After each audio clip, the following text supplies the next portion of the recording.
should be familiar. That was a great praise and worship too. And our message today is out of Joel chapter 2, right? The same chapter we studied last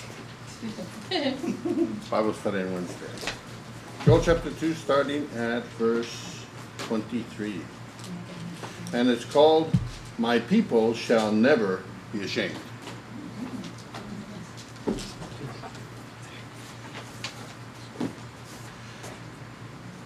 Starting at verse 23. God saying then, through the prophet, Be glad then, you children of Zion. It's talking about the believers, of course. And rejoice in the Lord your God. For he hath given you the former rain moderately, and he will cause to come down for you the rain, the former rain and the latter rain, in the first month. Why is that important? Well, in Israel they had basically two growing seasons. There's the former season and the latter season. And each one had a rain just before it started, so that there was water for the crops to grow. And he's saying, well, you're going to get both the rains at the same time. But don't worry about it, because although when you get two rains at the same time, usually you have flooding. It's messy. And he said, no, it's going to come down moderately in the first month. Verse 24, and the floors shall be full of wheat, and the fats overflow with wine and oil. When he says fats, well, that's kind of shorthand for, they call them the wine vats or wine fats. They used either one because the oil is actually a liquid fat, if you want to put it that way. So when they squeezed the olives, they would get the oil, and that was the fat, so that's a wine fat. And then, of course, the wine vat for the wine. Of course, they squeeze the grapes and get the wine. Those wine fats are wine fats. And it says, and then in verse 25, and I will restore to you the years that the locust hath eaten, the cankerworm, the caterpillar, and the palmer worm, and my great army which I sent among you. Now, this is important because we all face our time of locust, cankerworm, caterpillar, palmer worm. And God takes responsibility for it. It says, my great army which I sent among you. What's he talking about? We've all gone through times of trying and testing where we've lost things. Sometimes it's relationships, sometimes it's things that were important to us, sometimes they're not that important, but we lost things. And God is saying, I took responsibility for it. I did this. We all go through difficult times, and he's saying, I brought those difficult times. So, but the good news is, I'll restore to you the years which the locust hath eaten. He says, everything that you lost, I'm going to restore it all. But you got to wait. How about that? It's not coming next week. So don't get excited. My great army which I sent among you. And then verse 26, and you shall eat in plenty and be satisfied. You'll eat lots and you'll be satisfied, you'll be fed. And praise the name of the Lord your God, that he hath dealt wondrously with you.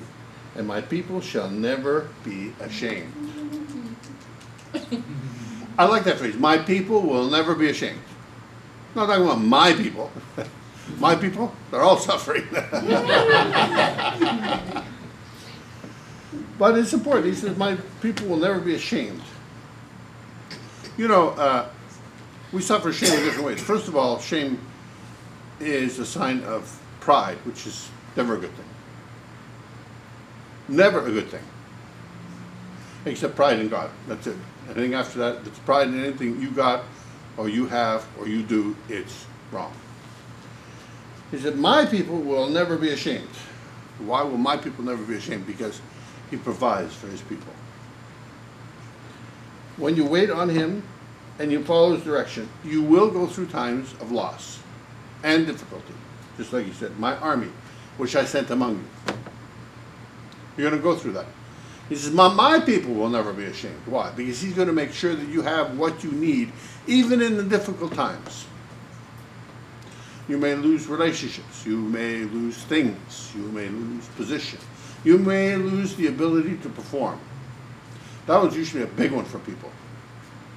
I couldn't do it. I wanted to do it and I couldn't do it.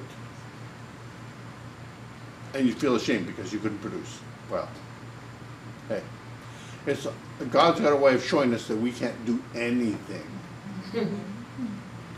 I'm going to repeat that. God's got a way of showing us that we can't do anything.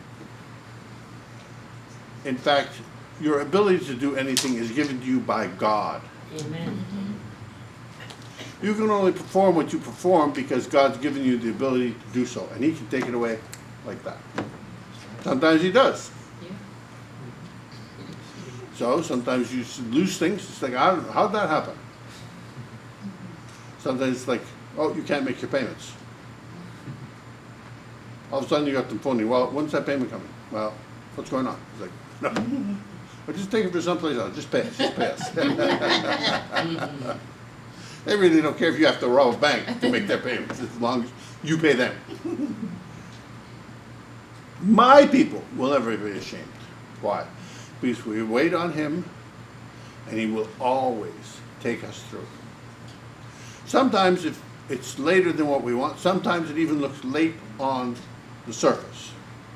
Like, for example, when Jesus healed the brother of Mary and Martha. He was in the grave 4 days, and according to Jewish tradition, someone after 4 days can't be raised.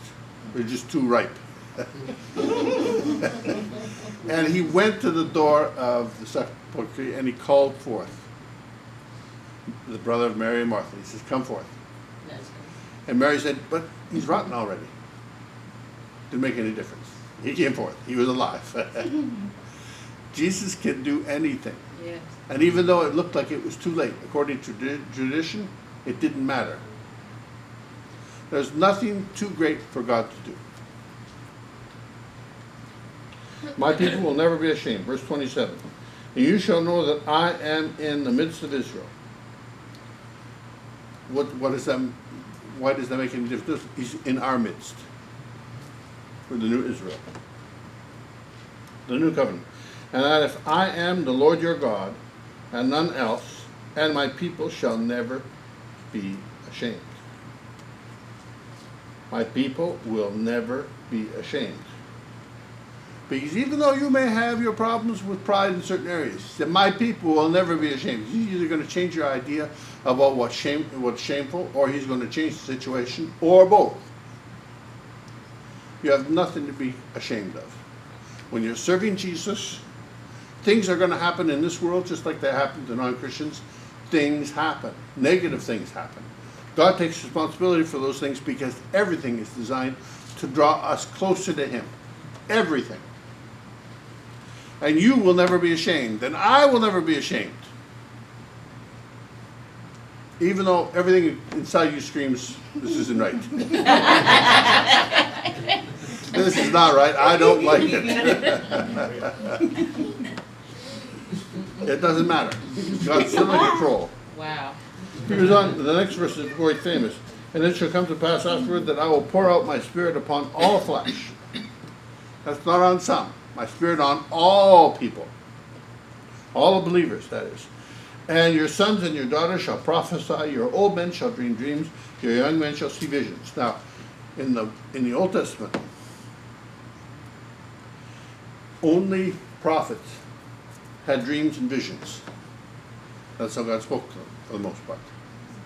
Except for Moses. He said, Moses I talk to face to face. Like when you're talking to your friend. He said, I talk to Moses face to face. He said, everybody else, I speak to you in dreams and visions. So, prophets got their word in dreams and in visions. But what's important here is he says, everybody, your sons and your daughters shall prophesy. Your old men shall dream dreams. Your young men shall see visions. God's waiting to do that to you. God is speaking to you right now. When you walk out that door, He'll still be talking to you. When you lay your head on your pillow tonight, He's still talking to you. When you sit down to eat this afternoon, He's still talking to you. Women can talk, but they can't talk like God talks. Nobody can talk like God can talk. He's prepared to talk to you 24/7. Why? He doesn't sleep. My wife, she falls asleep and then she's not talking anymore. But God, he doesn't fall asleep and he's always talking. She may be making noises, but it's not talk. He wants to talk to you today. He wants to. That's the same spirit that God uses to give us dreams, to give us visions. All visions are from God. All dreams are from God. He wants to talk to you. Sometimes we are too busy during the day, he's going to give us a dream just to get through all the clutter that's going on in your mind. Okay, get that stuff out of the way so I can talk to you. And I say, what was that all about? He wants to tell you. God always says just enough to get you to come back and say, I want more. He always wants to say more to us. He wants to teach us more. He wants to draw us closer to him. He wants to solve our problems. We'll always have problems, and he allows those problems to get us closer to him. My people shall never be ashamed. So when we get into his presence and we trust him and we believe him, we do what he tells us to do. And then we wait. He always comes through. Not sometimes, not most of the time, not 99.9% of the time, 100% of the time. He will always come through for us. Are we there? That's the only question. Are we prepared to hear what he's saying to us today? And that's my message for today.